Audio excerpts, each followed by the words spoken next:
First, always important to create the right motivation. So this again is not just based on religion, belief system. Another is a kind of culture based. It's a kind of a practical and a realistic. It's so important to create the right motivation. The reason and causes, it's important to truly aware when we look around in the world, whether it's a human being or non-human beings, everyone virtually suffering. There's no one single person actually says, I'm perfectly all right. And as we Dharma practitioner in general, and then particularly as a Mahayana practitioner, cannot be if we don't have a kind of a interest to help all the sentient beings. We just don't worry about the practice part. It's come much later.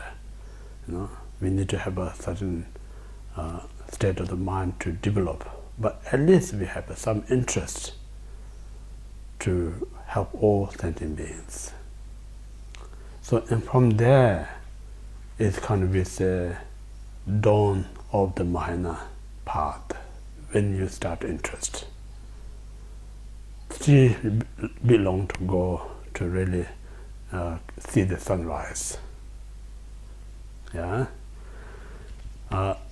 So when you interest to help all these beings free them from suffering and cause of suffering, lead them to attain Buddhahood, I need to myself in a kind of a right condition to provide them as I wish. Therefore, there's a reason why I want to attain Buddhahood. Yeah? So this reason is the right reason to cultivate bodhicitta mind.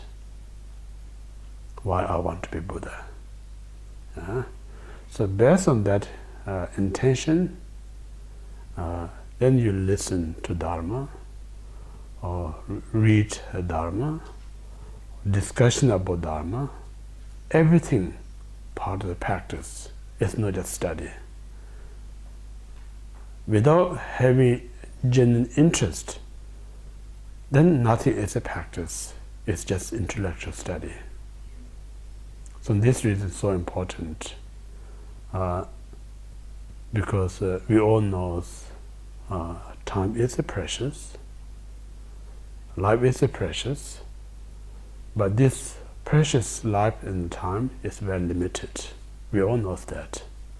So within this limit period time, we should develop the mind, everything, how to combine into one, rather than separating each and then takes lots of time out of it. Yeah? So in this way, with the right intention, genuinely that we have interest from our heart, so based on that, whatever we're learning, then it serves the practice. We're not wasting any moment. So this precious time, turn it into precious opportunity. That's so important. Yeah. So in this way, we try our best to cultivate the genuine motivation to attain Buddhahood. For the sake of that, I'm really interested to learn this Buddha Dharma. So whatever I know or understood, I'm going to implement that in my everyday life. So this way, I'm going to kind of spend my time with the precious Buddha Dharma. This is very important. Start with. Then based on this right motivation, now is time to discuss this 7-point mind training. So far we completed the 6th point, so 5th point. So today we start the 6.6, disciplines of the mind training. So always abide by the 3 basic principles. So this we'll talk about first.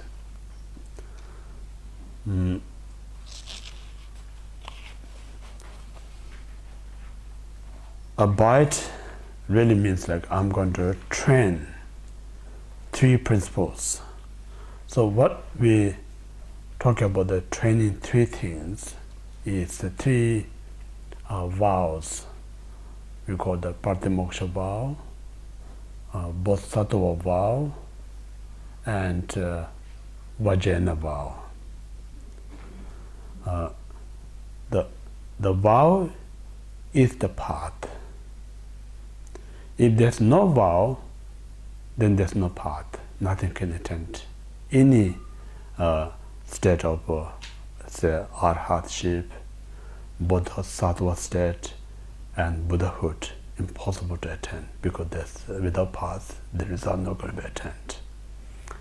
So that means like even be some kind of a no killing, no stealing, such as not committing 5 non-virtues, automatically these are not going to be a path to gain self-liberations. Or we may think I'm going to study, meditate, attain full enlightenment, psycho-ascended being. That alone also not enough path to gain Bodhisattva Buddha state. Or one may receive some kind of Vajrayana empowerment and practice the sadhana without the Vajrayana vow, also not going to attain Vajradhara state. So whole essence of the path is taking the vow. Say, now onward until I'm die, I'm going to not commit any non-virtues. So we receive vow through the ritual way. So this we call the Patimoksha vow. So Patimoksha is a Sanskrit word, means like a self liberation vow. To receive this self-liberation vow, one must have a renunciation mind, so important. Renunciation we discussed quite a lot last few days. Thing is recognizing the nature of grasping of self and phenomena, particularly the grasping of self, and then grasping of self kind of create this defile, what we call the defilement or mental reflections. Out of this mental reflection, it creates this contaminate actions or karma. So if you look each and every of this nature is a suffering. So when you are aware, you completely want to liberate from those which is the nature of the suffering. That very realizing is these are all suffering, creator of suffering. And based on that realization, then the motivation comes that I must liberate from that. So that very mind is a renunciation mind. So based on that renunciation, you're receiving a vow, is we call the Patimoksha vow. Instead of that, say, if I'm not take as a vow, I may commit such as a non-virtuous that may lead me reborn three unfortunate states in the future life. Just to prevent that, I take this vow. That vow cannot be liberation vow. That vow is, we call the protecting from, this vow is we call the wishing to better rebirth. So still that vow calls to reborn in the samsara. It's not helping you, free you from samsara. Yeah, so that's not the Patimosha vow. And then third one, because when I live in this ordinary world, some reason I'm not so successful, people kind of disrespect me and people not recognizing me, then I should be give up this ordinary life, become like a monk or nun, wearing this Dhamma robe, then people may have some kind of respect to me. So second, this life, fear of people letting me down, people not recognize, so you have a fear, so you want to do something different than people, better way to recognize you. Second of that, if you become a monk or nun or taking a vow, we call that vow is protecting from your fear for this life. So in this way, reason is you want to be special for this life, or you want to be better rebirth. Out of those motivation, whatever you took vow, none of them Patimoksha vow. So important. So Patimoksha vow means like genuinely realize all this grasping self, delusion, karma, natural suffering, I must liberate from that. So out of that you took the vow. That very Patimoksha vow is the path to gain one's own liberations. Yeah.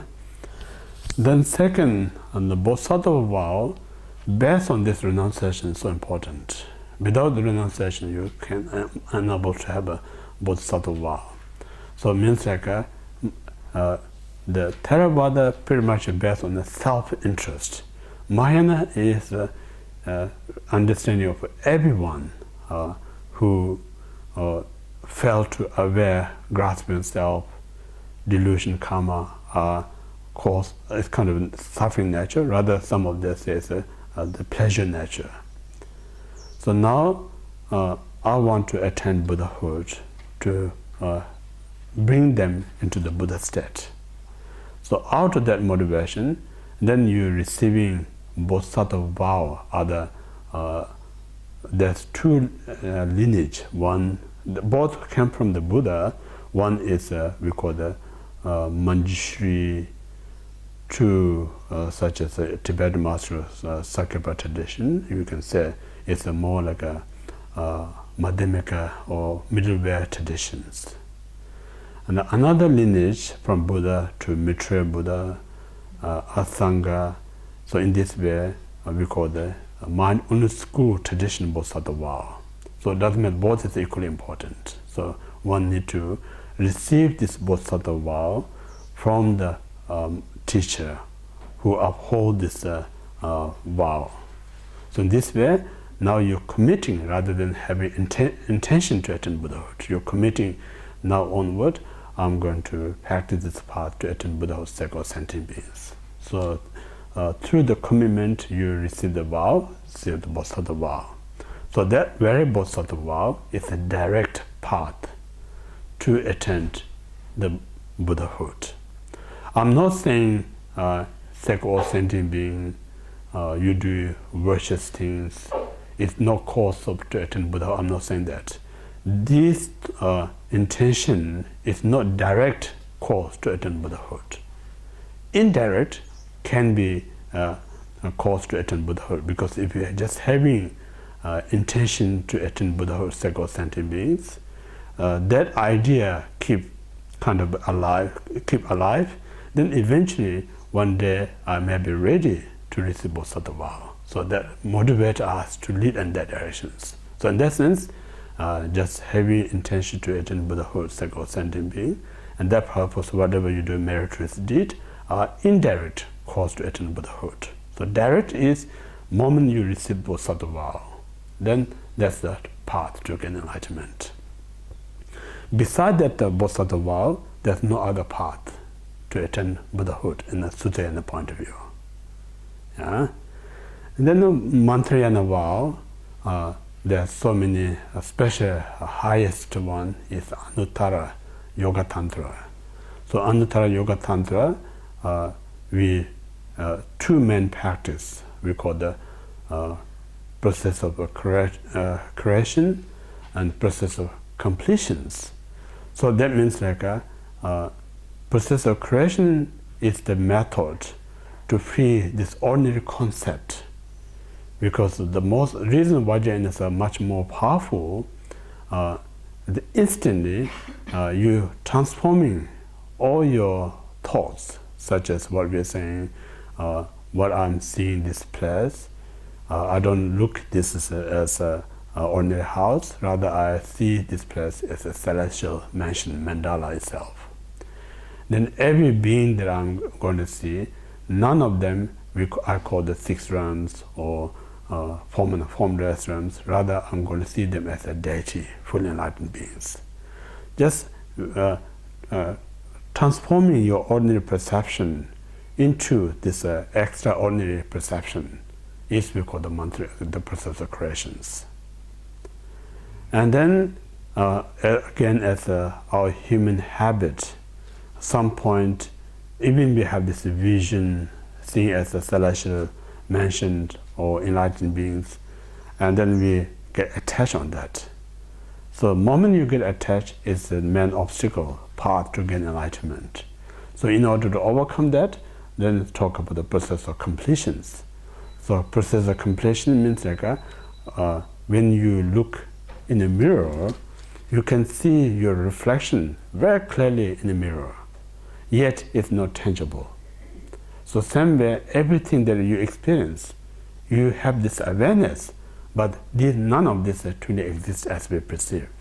So in this way, wisdom and method need to be inseparable state. So this, if you remain in that state, after you receive the empowerment, keep the vow, and practice this two within one life, enough to attain full enlightenment. Even you not attain full enlightenment within one life, just keep what we call the samaya or commitment of vow purely without breaking it. The longest it takes to reach enlightenment is 16 lifetimes. Yeah, no more than that. Yeah, I think so. So it's a vast difference. In the Sutrayana, the quickest way you will attain Buddhahood, it takes 3 countless eons. Quickest, the fastest way. Vajrayana, the slowest way, it takes 16 lifetimes. So it's a much faster path. But the same time it has a loss of because the fast means it's not attractive. As more and faster, there's a much easier to break a samaya vow. So much sensitivity there. So in this way, you need to be completely kind of ready self to that advanced kind of practice is important.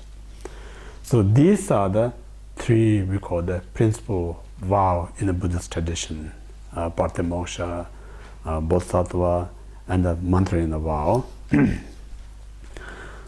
So once we receive this, make sure we not break these things. Of course, there's so many we can talk about downfalls. But if I say few, say once I receive Pratimoksha vow, then I committed such as killing, stealing, sexual misconduct, telling lie. If you commit one of these 4, enough to break the Pratimoksha vow. That's one.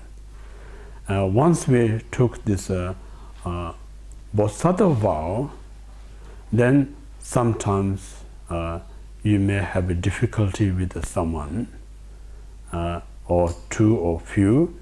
Then you may say to attain Buddhahood, help all sentient beings, too difficult. Even I can't have one person or few people. So it's beyond me, I'm not going to do that practice. So the moment you give up the bodhicitta, you're breaking the vow. That's how the Bodhisattva vow. And then mantra and vow is before you receive the vajana empowerment, we always talk about you must examine your master, and then once you make decision, this is the right guru, I'm going to receive empowerment from this person. Once you receive, whether this person do the right things or wrong things, in your mind, you always have to think this is the Buddha, not different than the Buddha. If you what we say, have that kind of confidence, then you're ready to receive empowerment from that teacher. If you're not ready, that kind of whatever he or she do, I'm still going to think he is the perfect guru. If you don't have that kind of confidence, then not ready to receive empowerment.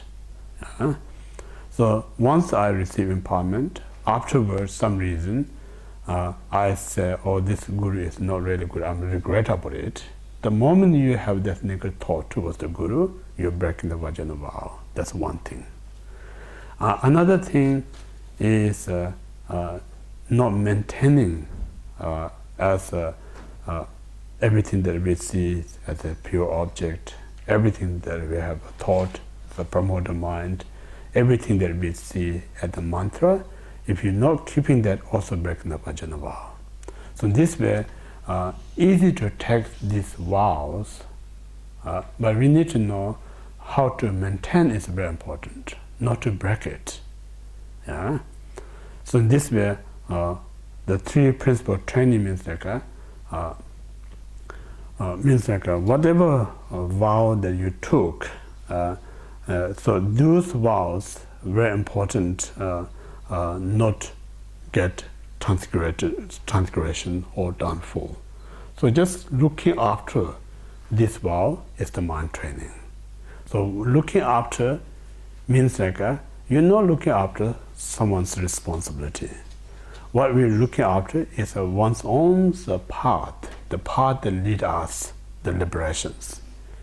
So that means even in worldly point of view, we build the road to reach the destinations. If you don't maintain the road, don't look after the road, one day the road get damaged, then we can't drive. Yeah. So same way I mentioned, the vow is the path. Without the vow, there's no way one can attain any arhatship, bodhisattva state, and Buddhahood. Therefore, so important. Yeah? So this we call the training of these three principles. So three principles, the main practice of Buddhism is the three vows. That's the first one, first training, the vow.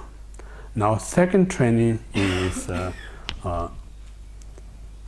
again human nature. When we do this mind training practice, some degree we may be more advanced state. We may quite good about this mind training. Then ego comes up. This ego tells you, oh, you are such a great mind training practitioner. So the moment it tells you, then you show off. So I'm good mind training. So I don't have any fear to disturb such as a spirit that live in a tree or water. I can transform them. Showing off to somebody, say, how I'm a great meditator. That moment you make a mistake. And then you showing off, people say, oh, I can go any hospital, I'm not going to get any disease. If all this I can transform into the medicine, you showing. So that real whole idea is you just putting is others to impress to you, your mind training. So if you have that kind of intention, then there's no bodhicitta mind. We all involve the ego mind. So make sure the mind training not carried away by this ego mind in order to others to impress your practice. So this is the second one need to train. This is not to show off. This is nothing to do with the ego. How I'm doing this mind training is the path to gain enlightenment state of sentient beings. It's so important.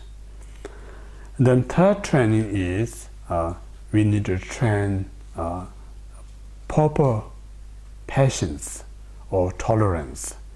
Means like through the mind training, when human cause us some kind of discomfort, we tolerate it. But then some non-human cause us trouble, we not tolerate it. So these are not perfect mind training practice.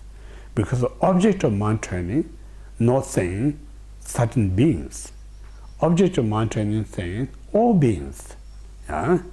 So in this way, I'm not saying right at the beginning we should have a tolerance to everyone. We're not saying that. Because we need to be practical, we need to be realistic. So when we begin, our patience tolerance is very limited. No? We can tolerate some, but not everyone. From that limitation, one need to aware, then we have to constantly construct, to build. So our, what we call the present state is very limited, but our intention should not be limited. It's so important. Yeah? So in this way, gradually we should train to tolerate to every beings. So that way, instead of that, we say I'm very tolerant with the human but not tolerant with the other. That's one incorrect. Or you say I'm very tolerant because we human we see lots. I'm quite okay with it when human treat me that way, but non-human treat me I cannot tolerate. And then some other says I'm okay with the dog and cat, but I cannot extend for the human. Also, we have opposite things. Yeah. So that is what we call the incomplete tolerance. And then same way, we easy to tolerate one's close one, but very hard to tolerance to the difficulty ones. They're also not right. I mentioned we mentioned also about doing exchange meditation. In this life point of view, and the present situation point of view, this ordinary mind, we have this some that we love, some that we have difficulties. But if you remove this concept, present mind, that diluting, perceiving others, if you look at the nature of these two beings, there's no differences. They both equally help one of our previous life. No? So in this way, we need to train. There are no differences. Only the present I see it differently, but the reality they're all same. So in this way, how much I tolerate to my loved one, I should train tolerate to the person you have difficulties. Yeah? So that's the second one. It's important. And another one, we be tolerate with the person you love or difficulties, but we not so tolerate our own kind of when some says I can be tolerate all these things, but I cannot tolerate when I meditate so much knee pain or eye sore. I cannot tolerate. Then you kind of miss the opportunity to practice Dharma. So it means like tolerance, patience means like anything that makes you feel uncomfortable, and you use that uncomfortable as like a tool to develop patience. That means like whatever difficulty other from you or others or any phenomena, make sure none of them become cause or condition to disturb your mind. Yeah? So in this way, if you train your mind in such a tolerant state, then nothing out there can disturb your mind. That's what I'm saying. If you not train right now, It's not going to happen, say, oh, I'm an ordinary being, I cannot tolerate. One day I'm going to be bodhisattva, then I'm going to be very tolerant. We think that way, but it's not going to happen, because the bodhisattva is the result of how we train while we're in ordinary state. If we don't train as ordinary state, we're never going to be bodhisattvas. Say, for instance, when we go into school, say, I don't have any knowledge about these things. One day I'll go to university and graduate, I'm going to have all this knowledge. It's not going to happen if you don't study right now. Because right now, the moment you're learning about alphabet, that very moment you actually accumulate knowledge. Without that start, so one day you're not going to be a professor up there. So in this way, it's so important why the great bodhisattvas, why all the great masters so tolerated. These are trained while they were as an ordinary person. So in that sense, I'm saying other inanimate object or inanimate object, anything that causes you trouble, disturb you, we have to see them as an opportunity, because these are the giving us opportunity to practice tolerance, patience. Without them, there's no opportunity to practice patience. So why we see as a negative circumstances? Because something giving us such great qualities. So in this reason, whole idea I'm saying, whether whatever we practice, we do, is going to be easy or it's going to be difficulty, it's where you look. If you look in a more in a negative way, definitely you're going to find more harder to practice anything.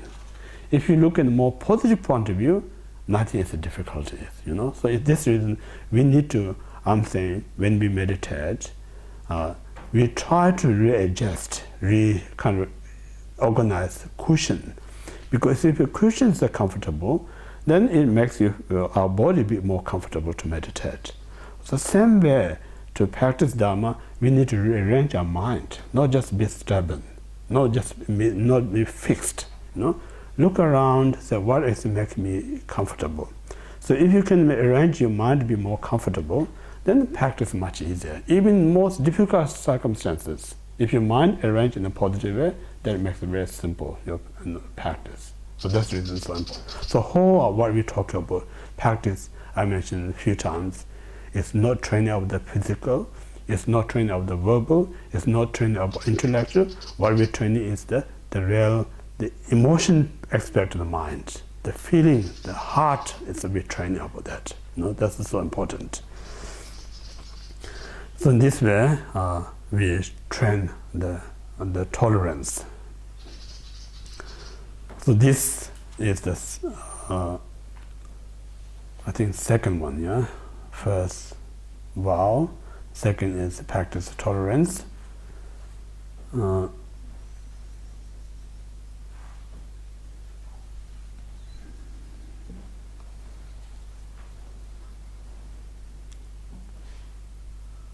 And third is training, not partial or not showing off. So this three is the principle of training. The three, yeah? First one is a vow, second one is not show off, third one is patience. So these three principles we need to train. Again, it's very important. When we study this mind training instruction, it's not kind of making you a religion type of person. If you think that way, that's a mistake. What we're doing is like we have this the lack of awareness or negativity. These are the cause of all the problems. So through this training, actually creating this healthy our qualities. So all to do with this, I say, Dharma as you should treat it as like a normal. When you're sick and go to hospital or seeing the doctor, how they receive the treatment. Everything you go in hospital or seeing doctor is not the sake of the hospital, not the sake of the doctor, it's entire sake of your own benefit. So we have to recognize Dharma exactly the same way. Everything that I'm doing is my own well-being. If I'm strong enough, I can be more helpful to other sentient beings. That's the same method. So that's the first kind of discipline of mind training.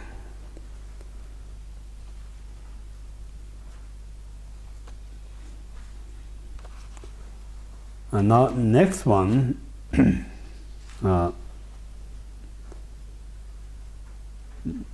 dedication to your practice, refrain from outrageous conduct, develop patience. That's we finish. Change your attitude, but remain natural. So this means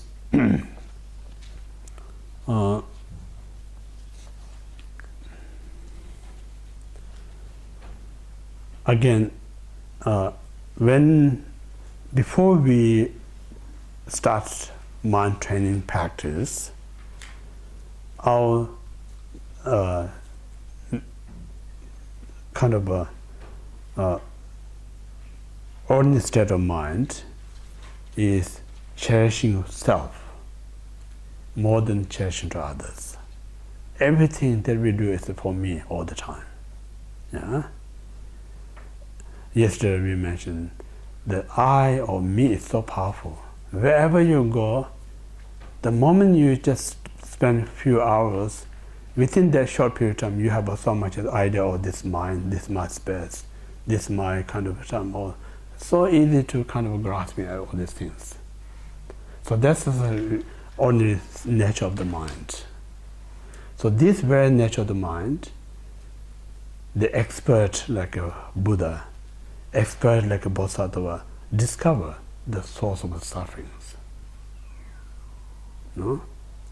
So this very idea we need to give treatment, nothing else.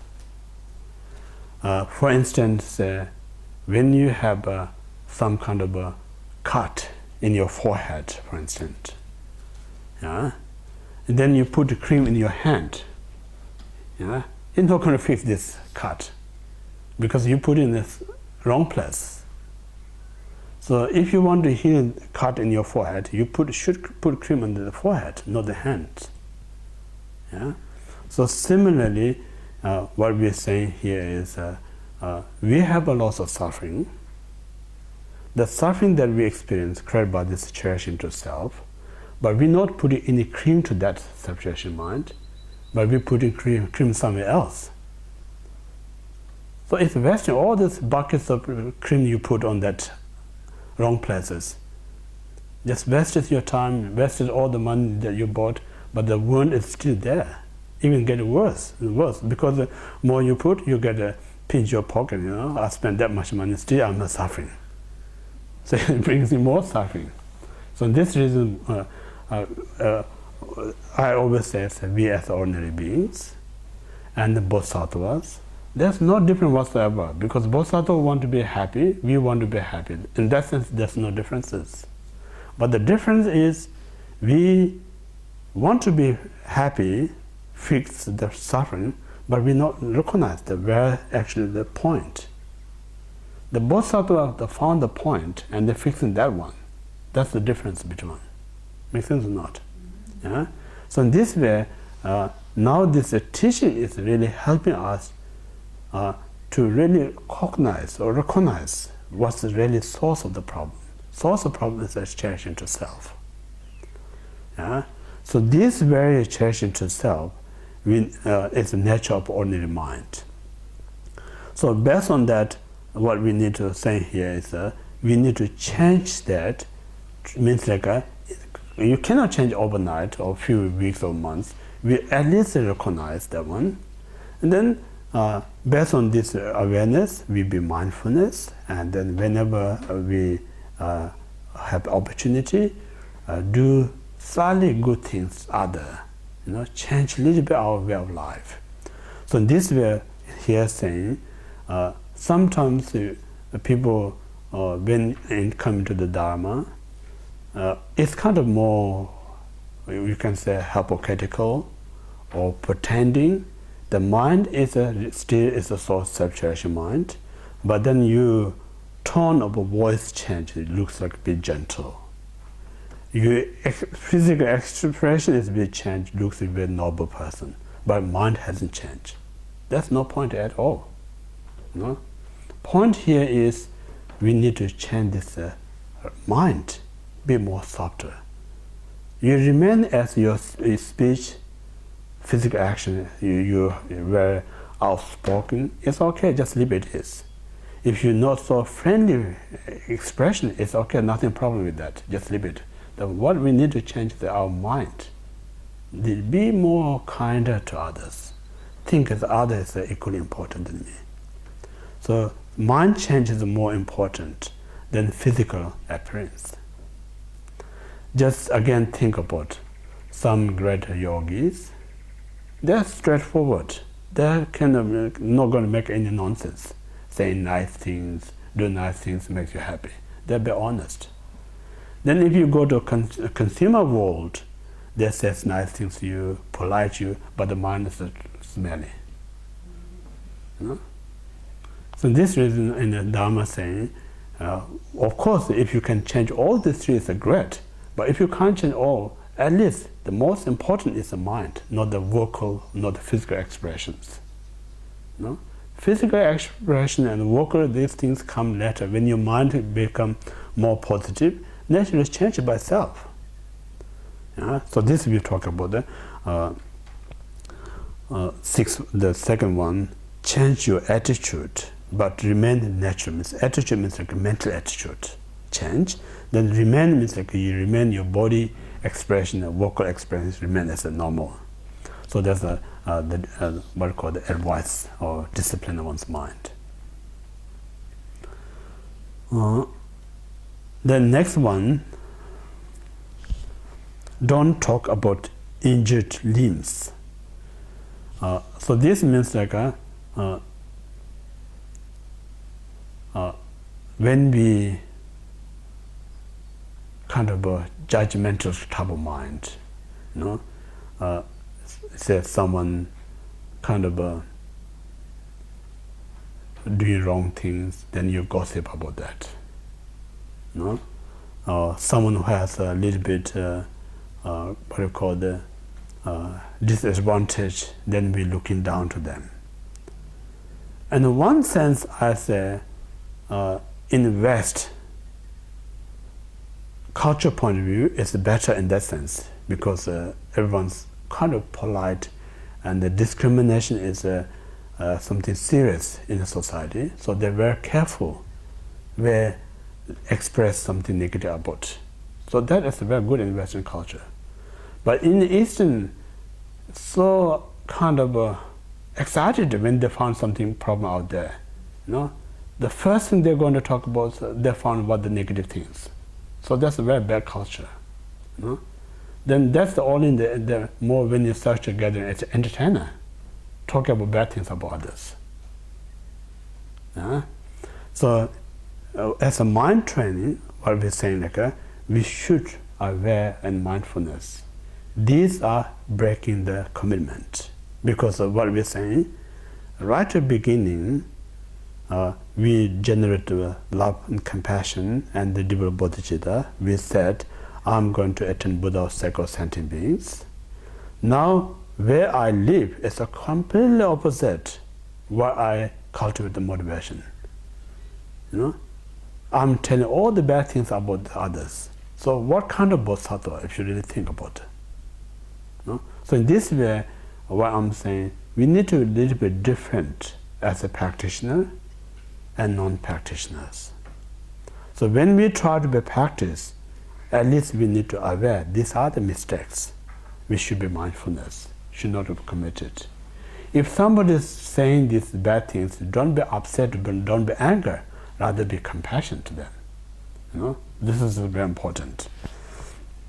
So in this way, once we practice this mind training or exchanging self with others, we should avoid all the wrong perceptions and then gossiping about others.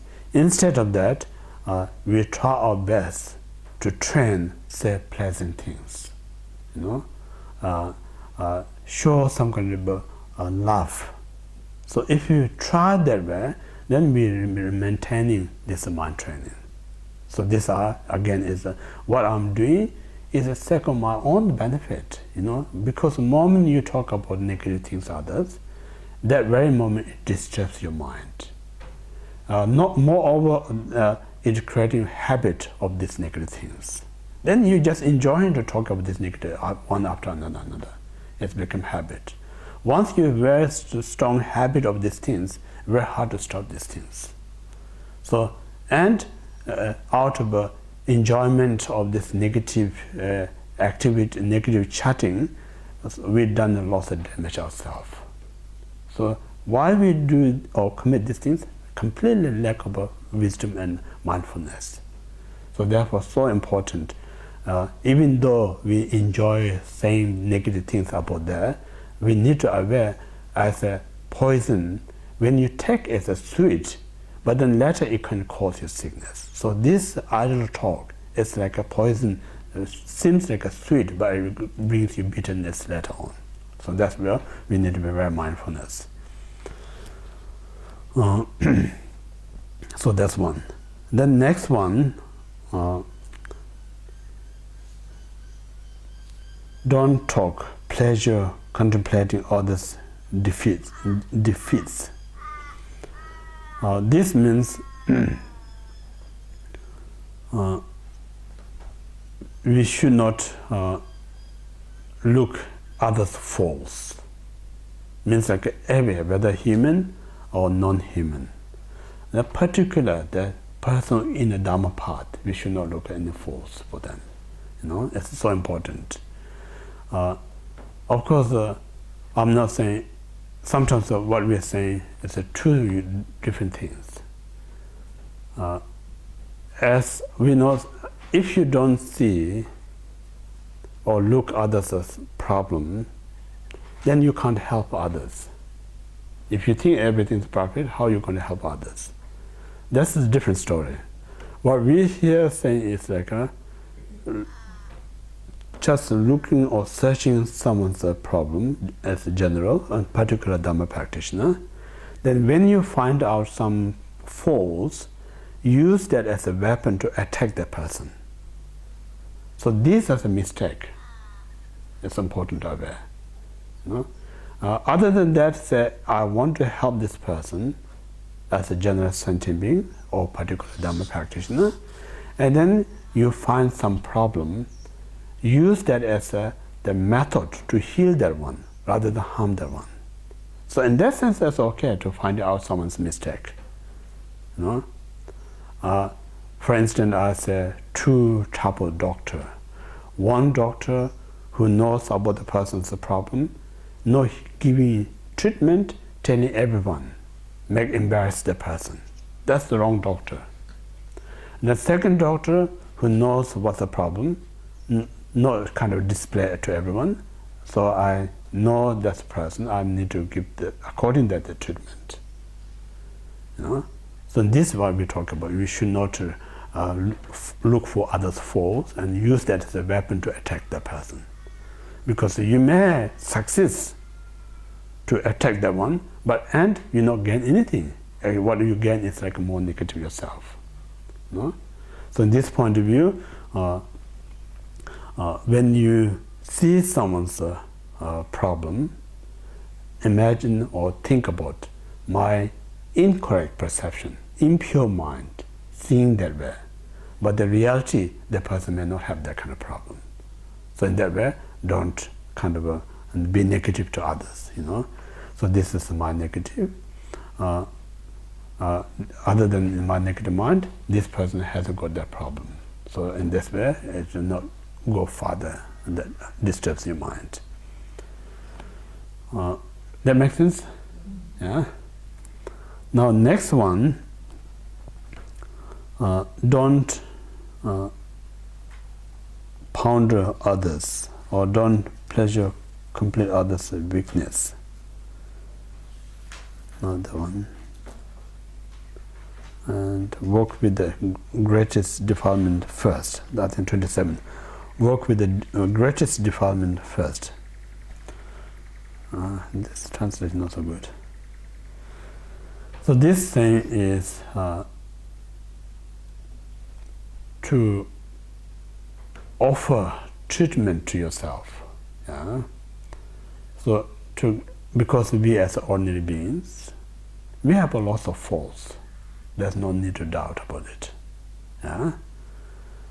Sometimes when we know we have a lot of problem, we don't have any idea where to start.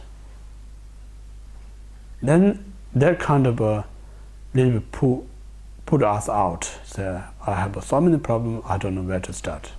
Same like if you live in such a messy room or house, then we don't know where I'm start to tidy up. And that way it will discourage you to tidy up. Yeah?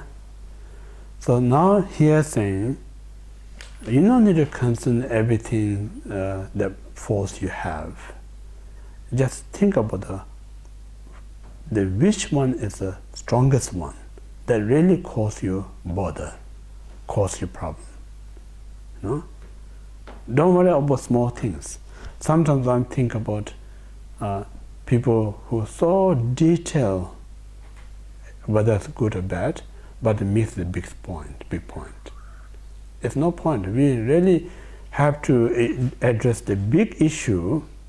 That's more important than just caught up with small things, and then big issue does not address anything.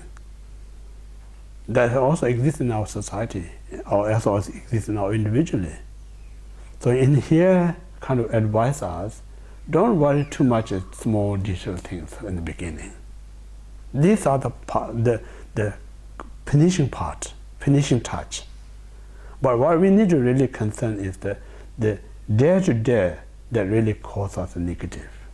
Day-to-day that make you really bring thought that harms to others. These are the more important issue. So in this way, one need to kind of search yourself. You know, if you search yourself, or you just observe yourself, when I live in this kind of life, the most, what kind of I get criticism from others.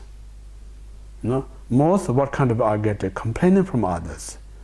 You know, so in this way, you may have some idea wherever I go, whatever I do, often I get this criticism. Often this complaining. Usually we get upset with them, whoever criticizing.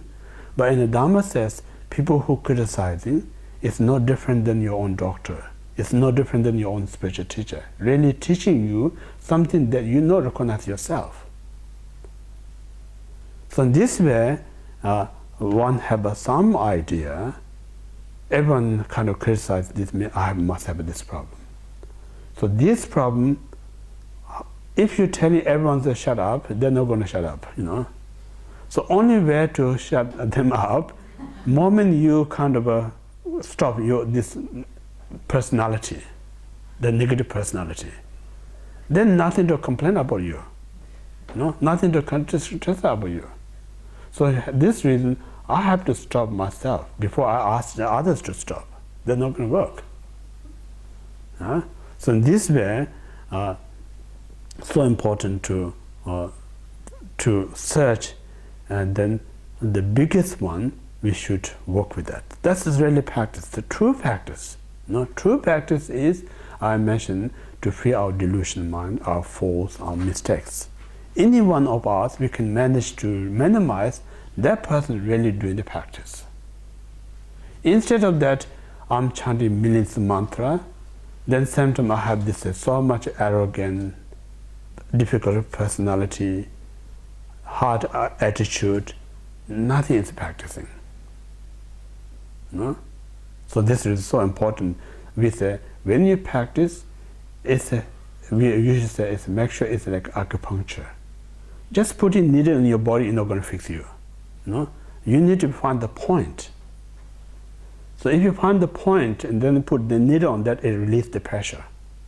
So same thing, when we meditate and practice, we need to find the point. So based on the point, we have to put this needle. Then you are the practitioner. So in this way, we need to really train as an acupuncture, you know, find out the what called the pressure. So that, and that when you find, you put the needle as the Dhamma practice. So in this way, once we kind of neutralize our strongest delusion mind, then we go to the next one. We say, this very life, if we manage to change one negative habit, it's enough to purpose of this life. We not just die with empty-handed. We at least fix one problem. So that problem not going to be repeated next life. Instead of that, say, I have so many worry, rushing here and there, and then you stress out, you get confused. You know all this problem, but you do nothing. You wasted your time. No? So, of course, everything is not going to finish in this life, but at least we can fix a few things. It's good enough. So this is very important to, I say, something that we achievable. We should try it. We don't try something we can't achieve. It's just going to waste your time. It's going to bring so much stress. It's pointless. So this way, then gradually, kind of one by one, kind of get rid of.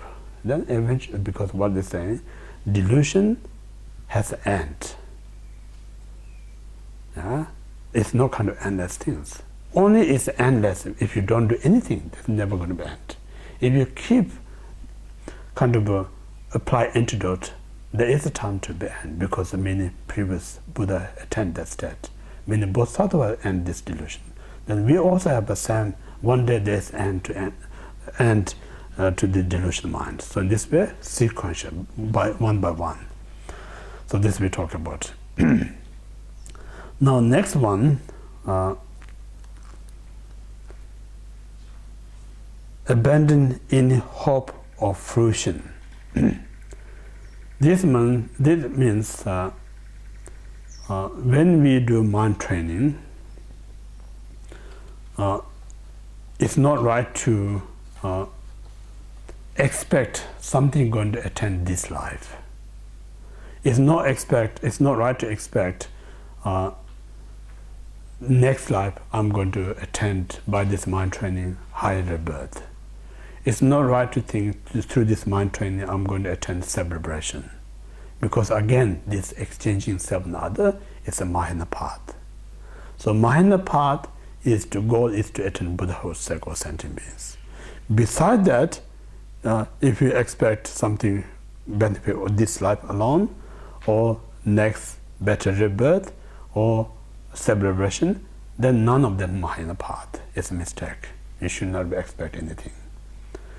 Also, we're saying when we practice, if this practice mind training, it becomes like a outwardly concerned, then all this mind training actually is a very important Mahayana path.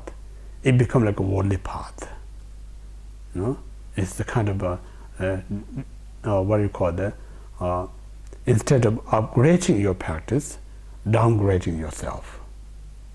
So that's not the right skill.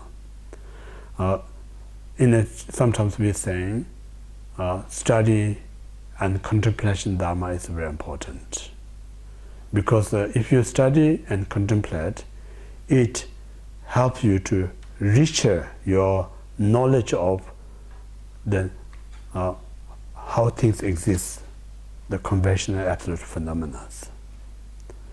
When you study and contemplate Dharma, it helps us minimize our ignorance mind. If you study and contemplate in the right way, it will help us to accumulate what we call the accumulation of wisdom. Then study and contemplation Dharma are the cause to attain Dhammakaya state. So in that sense, study and contemplation is very important. But instead of we say we study and contemplation sake of this life purpose, this life benefit, then this study contemplation can be what we call the bring more negative than positive. For instance, if someone of us, we have a attachment for this life, sake of that we study contemplation, then you're going to use this knowledge and practice sake of this life again to make money out of it, to bring more followers out of it. So if you use this to make more wealth, more follower for this life, then that's the wrong purpose. That's the sum. Then second, when you do this study and contemplation sake of this life, then out of that it brings you more arrogant ego mind. Say, I have a lot of knowledge, I have a lot of experience. Out of that, you kind of look down to others who has less things. You know? I'm much more knowledgeable than others. I'm more experienced than others. So just bring that kind of attitude, itself creating enormous negative mind in you. You know? And then someone who has more knowledge than you, more experience than you get jealous to them. So all this way, sake of this love attachment, if you study knowledge, where it takes me is more like a negative state of mind. So this negative mind is a cause to reborn lower realms. So this reason, just study contemplating Dharma itself is no guarantee where you're going to end up. No? So we need to be very careful. Whole idea of study or contemplation is not to sake of this life, not the sake of a future life, nor to attain liberation. Whole idea, what I'm doing study contemplation, to attain Buddhahood, sake of sentient beings. If you use in that purpose, then your study contemplation is the cause to gain wisdom, cause to attain the Dhamchoe state. So that's the reason so important. Same way, what we call the meditation, for instance, you know, say you may have done so much study, you may have done so much contemplation. Out of study contemplation, it may help you a little bit lesser delusion, more you study, more you contemplating, but study and contemplation alone cannot uproot the defilement. Only we can uproot the defilement when we meditate. So when meditate means like when our mind completely state of other loving kindness and compassion state, or kind of altruism state. When you're in that state, then it completely frees this delusional mind. That's the purpose of meditation. So ultimately what frees you delusion is the meditation. And meditation is the path to gain one's own liberation. Meditation is the method to gain Buddhahood. So without meditation, it is impossible to free the delusion, nor possible to attain self or attain full enlightenment. So in that sense, meditation is very important. But if you meditate in the wrong reason, sake of this life, kind of attachment for this life, then you meditate.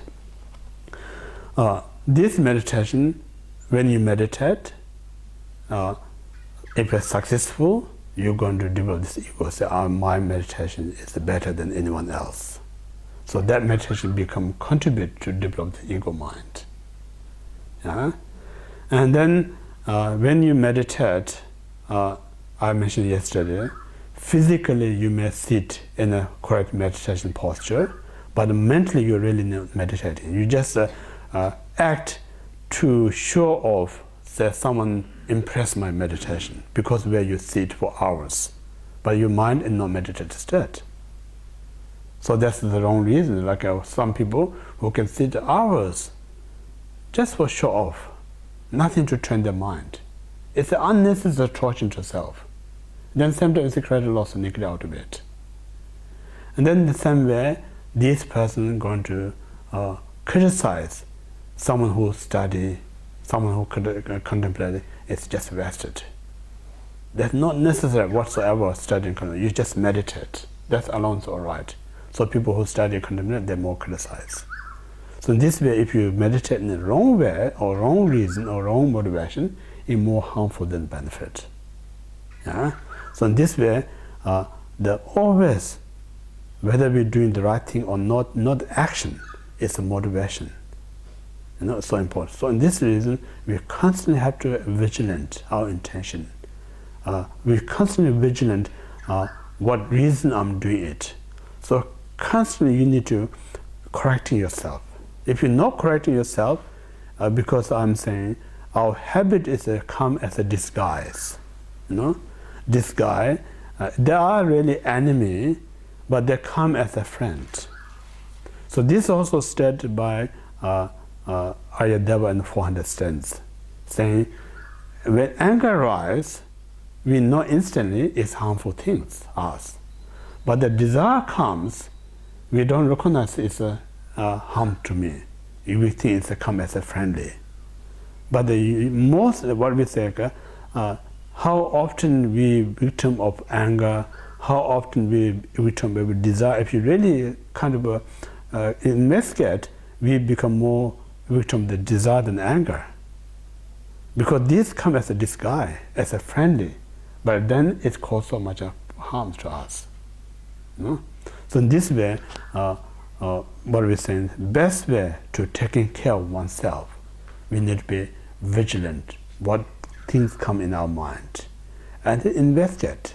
You know? So in this way, whenever you recognize the mind that come as a friendly, joyful way, but this mind going to lead me in the wrong places, so only person who can rescue you is yourself.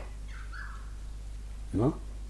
So in this way, sounds like it's a lot of hard work, keep watching your mind. What we're saying is like, yesterday I mentioned, there's 3 types of sickness. One is very intensive, second is a middle, and third is a light sickness. So when you're in an intensive kind of a ward, you're in an emergency ward, doctor and nurse, everyone's always vigilant. But this person not always going to be there. So after treatment, it's going to be less emergency. Then you have less care.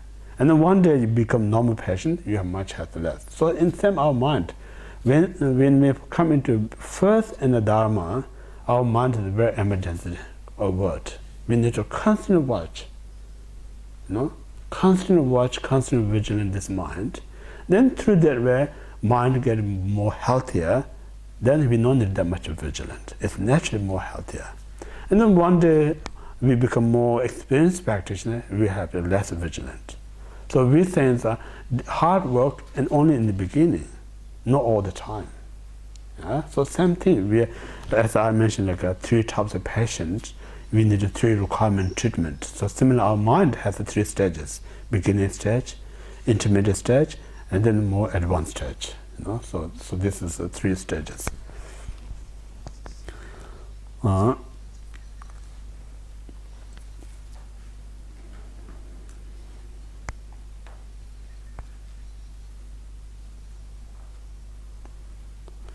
in this way, when we do mind training practice, don't expect result, just enjoy while you're doing, just reflect the purpose, then it naturally brings the result.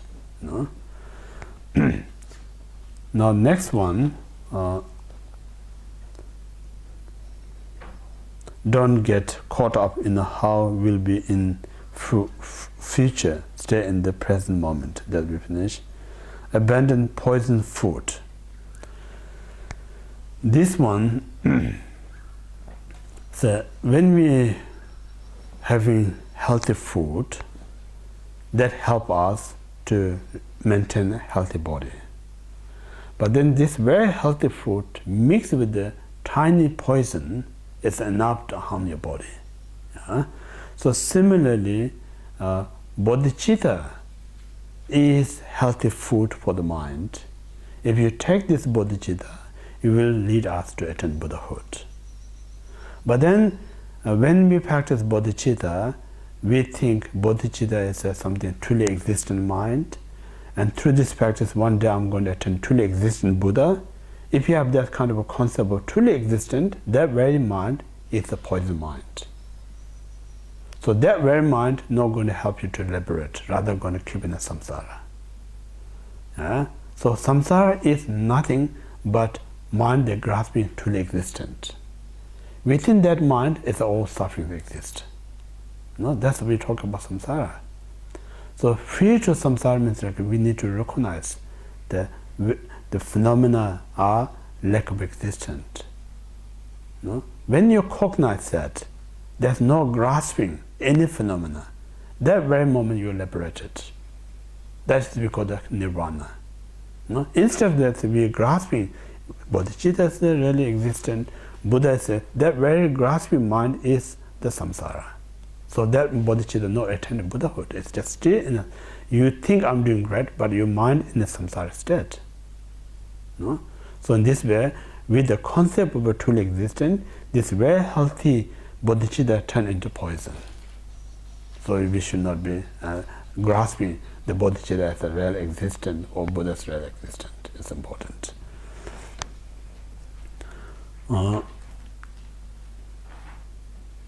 So in this way, what we have to say, when we practice true bodhicitta, is the path that lead us to attain Buddhahood, yet this very mind we need to aware is an illusion.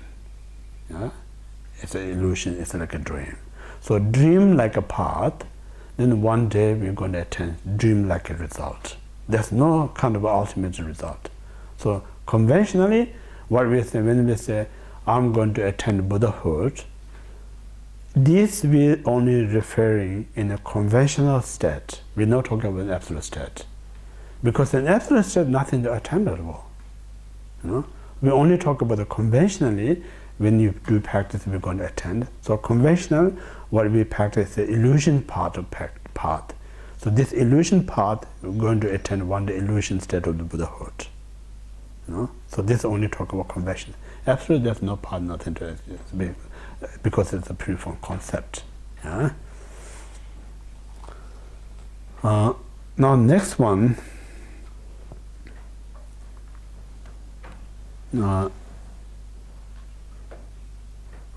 Don't be so predictable. So this what saying is like I'm not sure that's the correct one. Don't hold what's called grudges. What's the grudges? Ill will. So? Don't hold ill will. Okay. So that one now.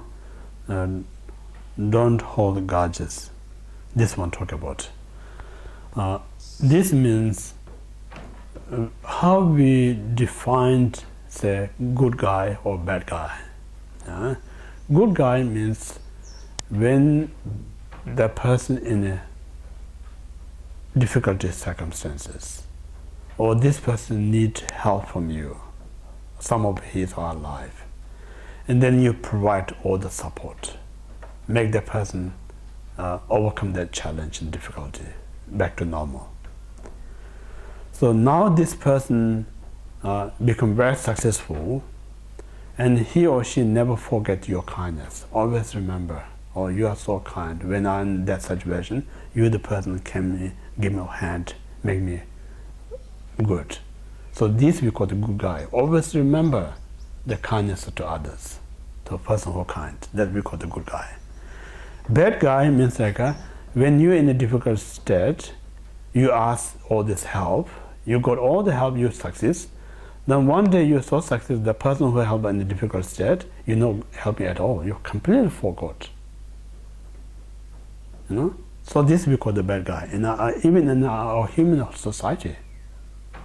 So here we're saying like we should not be hold negative when somebody causes you problem.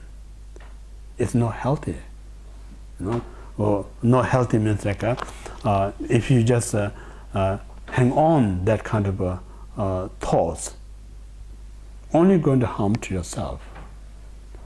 And that not only just harm to yourself, because that very thought enough to make you a very angry person. Just think about in our world, out there so many angry people. It's unfortunate, but really what kind of mechanism that person become like that anger, because this person, whatever had experienced, not let go, just hold that in their life, and then this become like a very bitterness to self. So when you're so bitter yourself, how could you expect that person going to be nice to you? Of course not. Even he or she can't nice to self, that person not position to help or kind to other at all. So we're not talking about others, we're talking about ourselves. If we have that kind of negative mind, hold back, whatever reason people hurt you or whatever, that can be very important to be mindfulness. They're going to make you such a bitter person. So if you're such a bitter person, you can't even help yourself. How could we do this exchange meditation? How could we practice love and compassion to others? Because we remain as a very dark state of mind. So in this way, so important, like instead of having that planning or kind of organizing how I can attack, how can I harm to others, that's not going to make you any good, it makes you more harm. So instead of that, person who cause you harm, make you difficulty, say how I can help this person. It's a change, change means what I can help the person. Some of the teachings saying, even you having got capable to help person who needs, but at least you don't give up the mental attitude to want to help others. So obviously just keep that. One day I'm going to help. So if you maintain that mind, this mind definitely sooner or later going to organize you. You are become capable to help the persons. So that means like again, it's important that before us there's many great meditators and practitioners, including the Buddha and Bodhisattva. None of them, right to the beginning, they are not capable to help others. They did help according to their own kind of capacity. Beyond that, they have to give up because they're not that capable. But what they didn't give up is like the mental attitude, that keep alive to want to help others. So due to that reason, practice, eventually they got all the right condition to help others. So that's how success this previous meditators, practitioners, Buddha and Bodhisattvas. So similar method, we always say, I'm a follower of the Buddha. So when I'm say follower of the Buddha, means like how Buddha kind of took journey to reach enlightenment. So all this map or GPS, this is the teaching. So if you follow according to this teaching, we are the follower of the Buddha. It's not just because I'm going everyday temple, not means that I'm follower of the Buddha. Or because I'm wearing Buddhist robe, I'm not means I'm Buddhist follower. Buddhist follower means like according to Buddha's teaching, we implement that in everyday life. If you implement that life, whether you don't go in the temple, don't wear the robes, still you're a follower of the Buddha. Because all the monastery, all this I call this human institution. Because we said like, during the Buddha time, there wasn't temple. So everything he did in the forest. Then later human kind of culture comes up, and then all this. But then this I'm talking about the Vinaya and Mahayana's point of view. If you talk about Vajrayana point of view, of course there's a temple. Mandala is as a temple. Celestial mansion is a temple. So some point this practice, you need to have this physical mandala in order to introduce the inner mandala. Because the most important essence of mandala is the energy, center energy. So to introduce the center energy, we need to also depend on outer energy. So whole mandala really means like the center of energy. That's the mandala. So center of energy, there's a physical and a mental state too. So physical, we create a sand mandala. We're creating this constructive mandala. The internal mandala is your body mandala, your mind mandala. There's so many things. So in that sense, there is a temple in the Vajrayana temples. Yeah. So all these different stages you require different things. So anyway, the point here, as I mentioned, as a Buddhist follower, we need to follow our mind according how the Buddha giving teaching. If either we practice as a Theravada way, or we practice as a Mahayana way, we practice as a Vajrayana way, as long as we follow according what Buddha taught these three schools, then we are truly follower of the Buddha. If we not follow the teaching, but we follow the culture part, then it's only just symbolic. It's not really follower.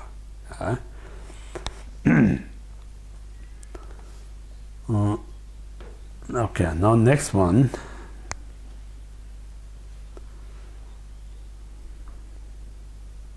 Don't malign. Sorry? Malay, sorry. Don't malign others. This means because someone kind of says something very kind of will hurt you, when you say something very hurtful, again, our ordinary reaction we're not going to tolerate. If we are strong enough, we're going to say something even worse than that, or even we're going to use a weapon or physically going to attack. If we're not strong enough, then we get frightened. So in that way, I'm going to really anger, but I can have a courage to show. So this anger, I mentioned yesterday, turning inward. You saw anger, but you don't have a power to any harm to the person. Just the anger, you can't release that one, and that becomes like a depression. Hold and hold and hold. Then you're so angry, but there's nothing you can do. So that then into the depression state. So in this way,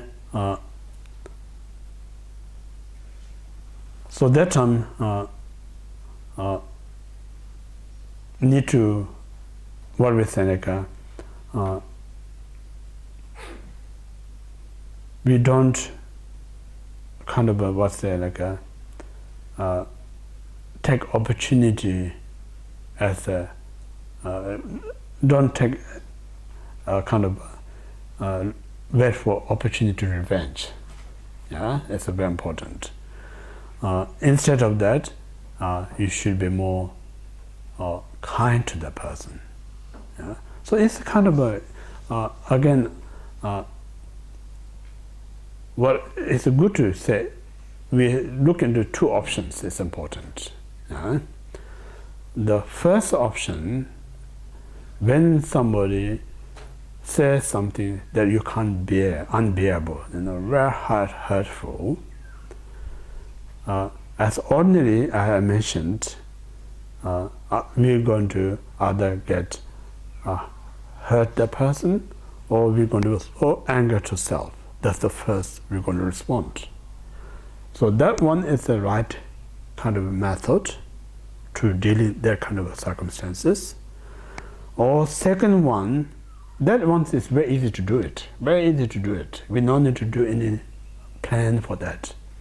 But the second one, when somebody hurts you, and not to get the mind that says, I want to take revenge, another, I don't want to get anger, that's very hard to do. Very hard to do it. But if you can succeed not to take revenge, not to get anger, think of what's the outcome. It's such beneficial. Yeah?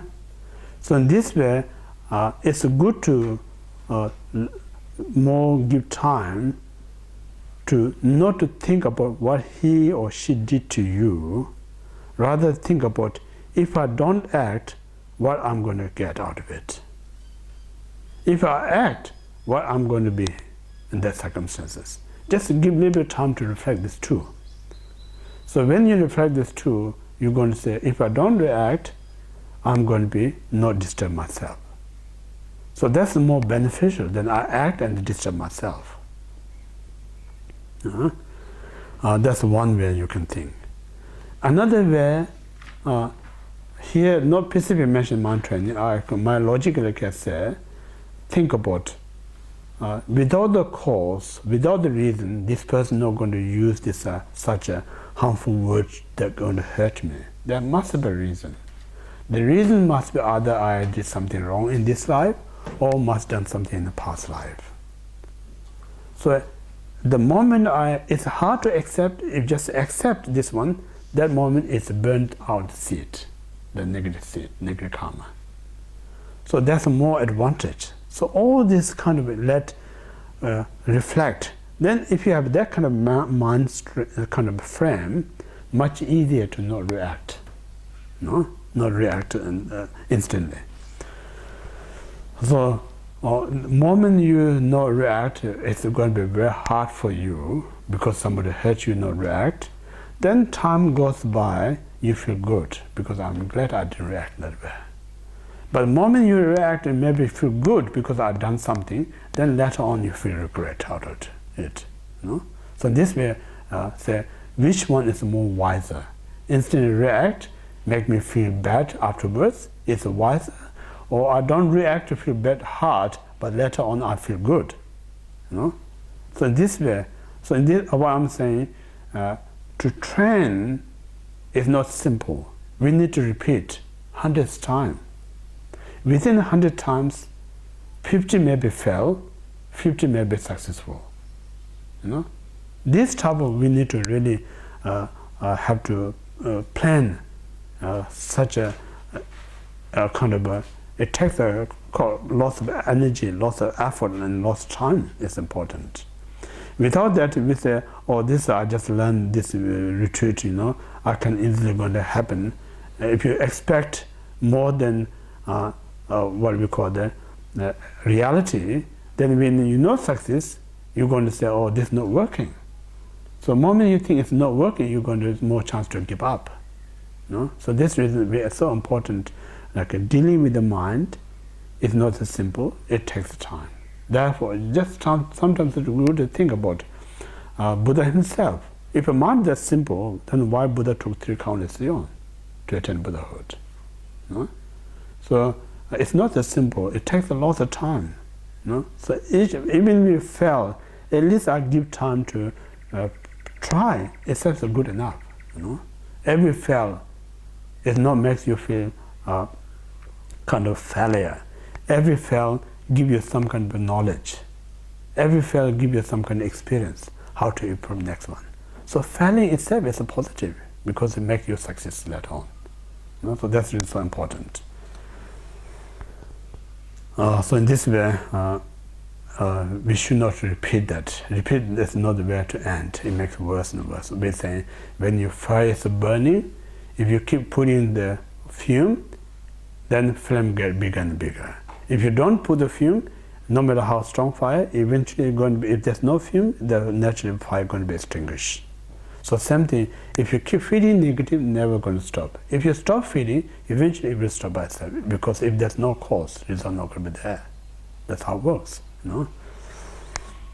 Okay, now next one.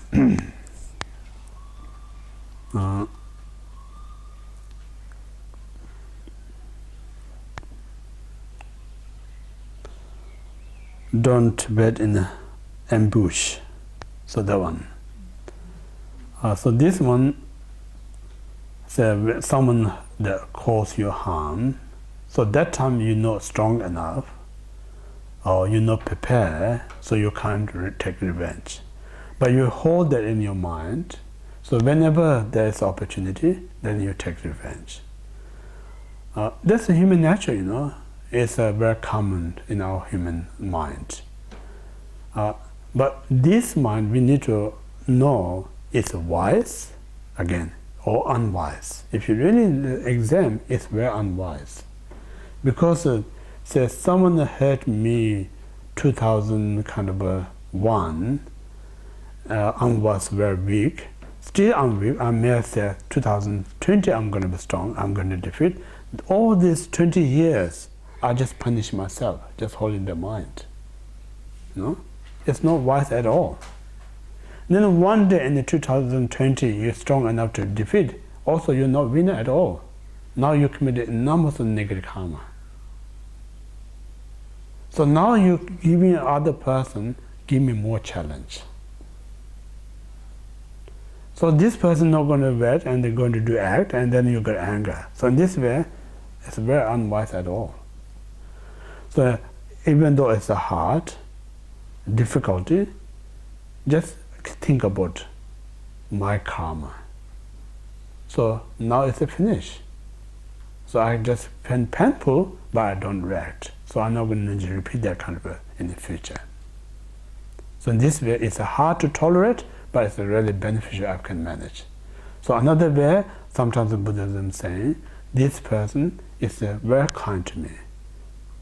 Not because he or she hurt me, because he or she helped me to exhaust my previous karma that I caused harm to the person. So someone come along, helping you exhaust your karma, why don't we see he or she is kind? So in this way, again, we have the mind training. So that's what we talk about. All the mind training we're saying is, whatever that person harms you, we have to train mind to look in a more positive perspective. I say negative and positive, I mentioned co-option, no exists apart from your mind. How you look, that becomes a positive, negative.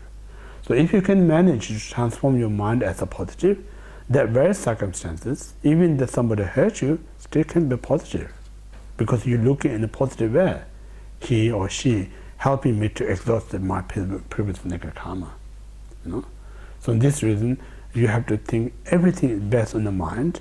So if your mind transforms into positive, nothing is negative. That's what's important.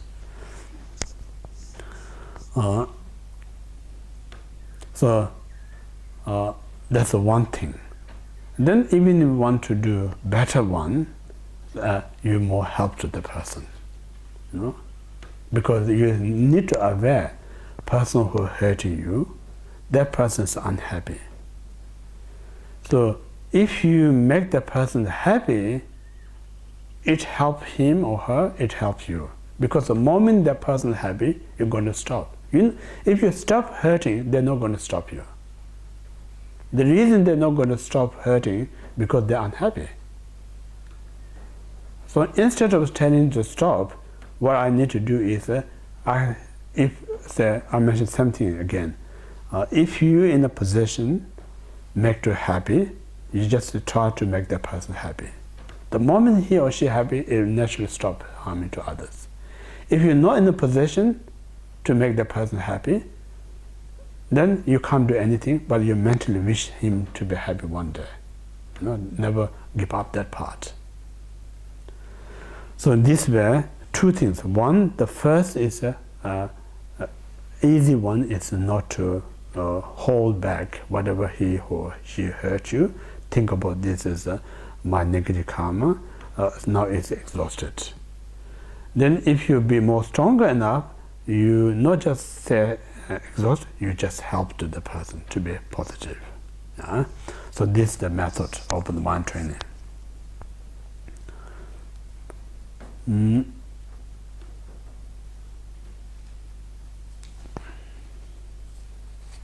Now next one,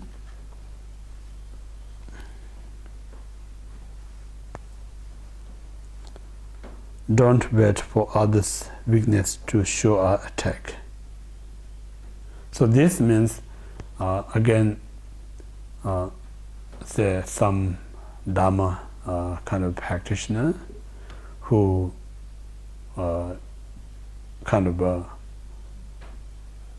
downfall or living an unethical life or committing some wrong things, that very moment don't take advantage. Means like now you kind of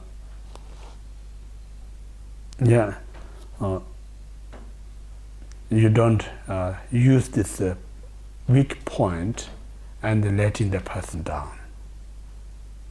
That's not right.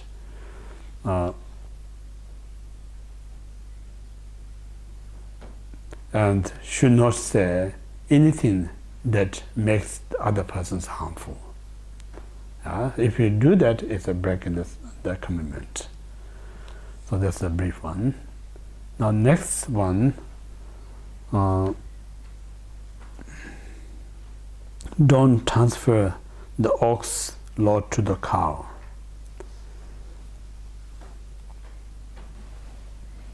This one,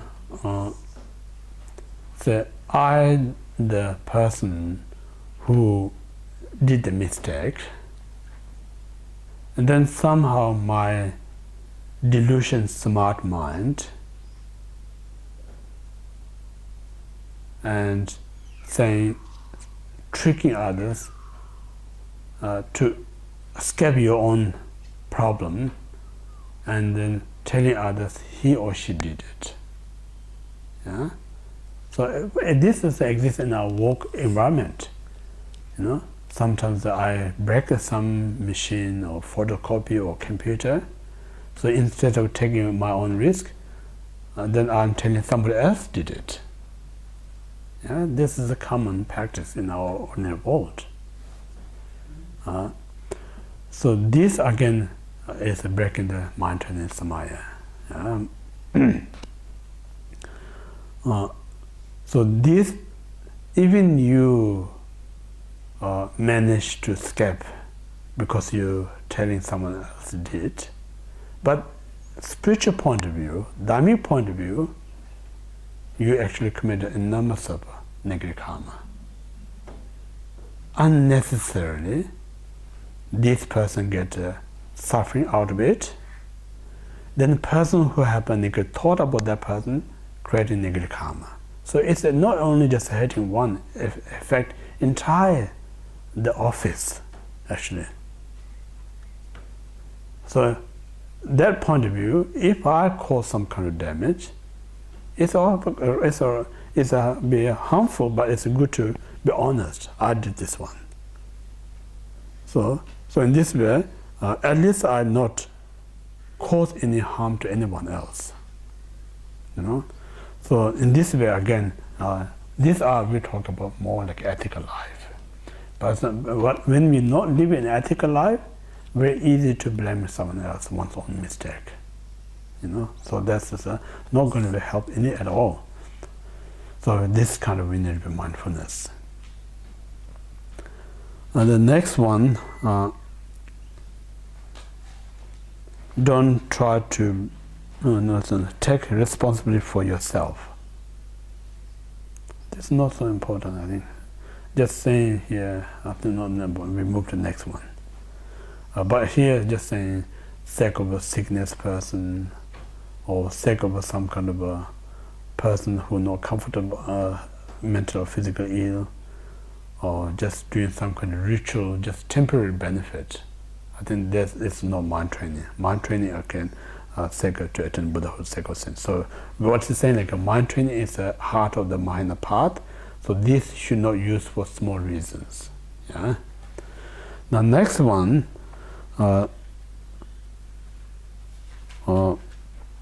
maybe don't try to be the fastest. So this means when we as a group study together, or meditating together, or practice together, so our habit going to come up and say, I want to be better than anyone else. So that's again we've taught since we are kids in the kindergarten. So who's more smart kids? You know? Then we become high school, same thing. Who's going to get best mark? So we have some kind of a culture heritage, this kind of attitude. But if you really think of human culture heritage, it's a very unhealthy base if you really think about it. Because every suffering that we experience comes from this habit. So when we come into the Dharma, reason we come into Dharma we kind of experience some kind of discomfort, suffering in our own everyday life. Now we're seeking somewhere to finding peace, happiness. That's the reason we're interested to come to the spiritual world. When you hear, you come in a different place, but we not change the attitude. We bring same attitude here. Then it's not going to help the Dharma at all. I'm saying that when we go to the hospital, the reason is I know I'm not well, so I'm going there to get some kind of help to recover my health. That's all reasons. Instead of that, reason I got sick because I had so much unhealthy food.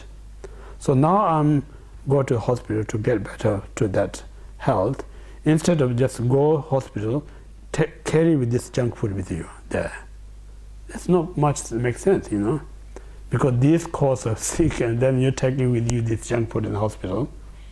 So only the environment change, but you still remaining this junk food. You're not going to get better to yourself. So in this way, some we have to leave behind when we come to the spiritual world. What we need to leave behind is our ordinary culture heritage that causes us suffering. We have to leave behind. We need to adopt new culture. That's the whole idea, you know. So in this way, what I'm saying, when we enter such an environment practice Dharma, we should not think I'm competing other fellow Dharma brothers and sisters. Yeah?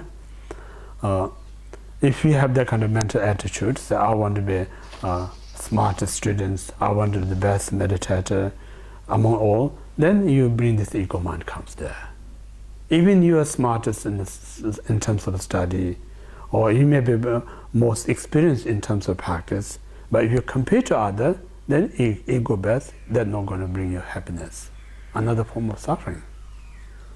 So in the Dharma says that where you should challenge, compete, is your delusion mind, not others. Because the delusion actually causes your suffering. So you aim to defeat this delusion, not others. It's important. Yeah? So in this way, the moment that mind comes, I want to compete with other fellow Dharma students, we have to recognize that's a mistake. You know? My samsaric problem comes from this competitive mind. So when I come to the Dharma, I bring the same competitive mind, also I'm going to bring suffering. So why I'm carrying that? I want to change that. You know? In the samsara, I compete others, support my delusion mind. Now in the Dharma world, I'm going to help others defeat my delusion mind. Completely different culture. You know? So it's so important. So if you're in that way, then it's worthy to come to Dharma. Now you're really helping others defeat your delusion mind. In the samsara, you're defeating others, support your delusion mind. So it's a vast difference in these two cultures.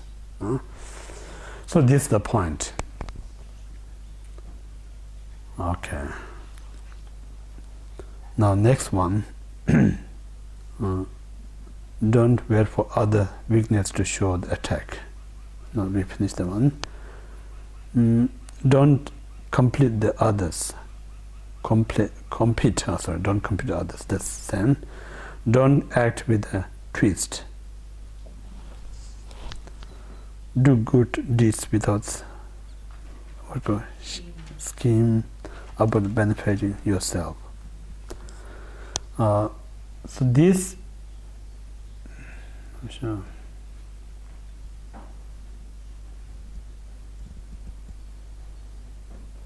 The root text is slightly different. This is what we're saying. In worldly God, when you worship worldly God, they really help you. You know? Whatever you ask, they help you. But then you stop worshiping, do some kind of disturbance, then that where God becomes like a demon, harms you. The same way, here saying mind training is a similar thing.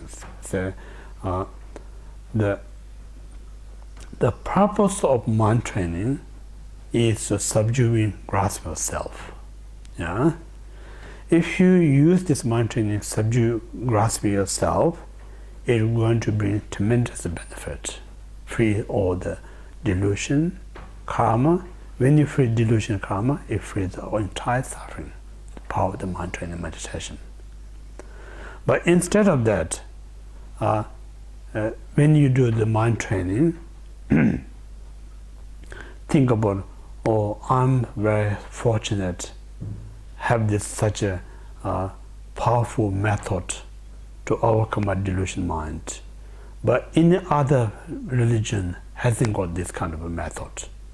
So you get arrogant out of it, and then looking down to other schools of religion. Then this arrogant, the mind training become to boost your ego mind. Yeah?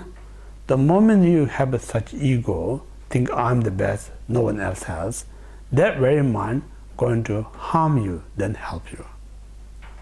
No? So this reason, even though it's such a so helpful to free my suffering, cause of suffering, but I should not use this secular compare other hasn't got, but I got this great. Don't use it as a cause as ego mind. Make sense or not? So that's what we're talking about. If you use in the right way, it's tremendously beneficial, because it's free as subtraction mind, then it frees many negative things. If you use wrong way, it becomes like a negative.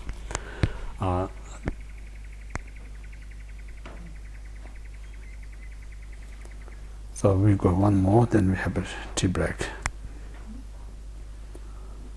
So this is 37 actually down there. Don't turn God into the demons. Now next, don't use the slogan or your spirituality to increase your self-absorption.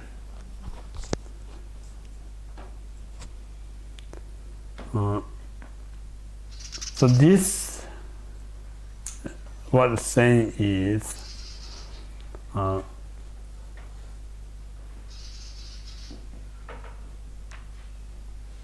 that when you helping someone, your real motivation is not just want to help others. Your real motivation, I'm helping someone, that way one day this person dies, all his or her belonging, I'm going to get it. Yeah? So this is a wrong kind of a practice. So it's kind of another form of what we call the stealing. So make the person feel good about you, and that way then he or she going to give everything belonging after he or she's dead. So that mind is a wrong mind. Yeah? We need to be careful. And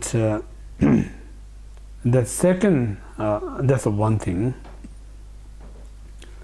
So what this is saying is,